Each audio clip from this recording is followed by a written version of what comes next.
സ്വിഗ്ഗി ജീവനക്കാർ സമരം പിൻവലിച്ചു. തൊഴിൽ മന്ത്രിയുടെ ഇടപെടലിനെ തുടർന്നാണ് തീരുമാനം. ക്രിസ്മസിന് മുന്നോടിയായി 23-ാം തീയതി മാനേജ്മെന്റുമായി മന്ത്രിയുടെ സാന്നിധ്യത്തിൽ ചർച്ച ചെയ്യാമെന്ന ഉറപ്പിന്മേലാണ് പണിമുടക്ക് പിൻവലിച്ചത്. CITUവിന്റെയും INTUC-യുടെയും പിന്തുണയോടെയാണ് രാവിലെ അനിശ്ചിതകാല സമരം തുടങ്ങിയത്. ഇൻസ്റ്റാമാർട്ട് ജീവനക്കാരും ഭക്ഷണ വിതരണക്കാരും സമരത്തിൽ പങ്കെടുത്തു. പാളയത്തെ ഇൻസ്റ്റാമാർട്ടിൽ ജോലിക്കെത്തിയവരും സമരക്കാരുമായുള്ള തർക്കം നേരിയ സംഘർഷത്തിന് ഇടയാക്കിയിരുന്നു.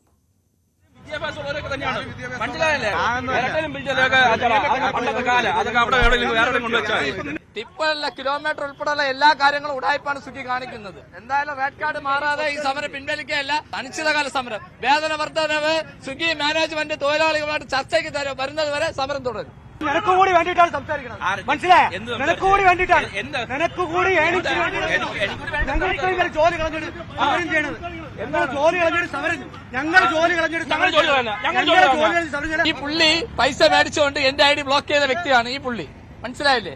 പൈസ ഇന്നോടാണല്ലോ, പൈസ ഇന്നോടാണല്ലോ. എത്ര മണിക്കൂർ വർക്ക് ചെയ്യും? എത്ര മണിക്കൂർ ഞാൻ വർക്ക് ചെയ്യും? 15-16 മണിക്കൂർ.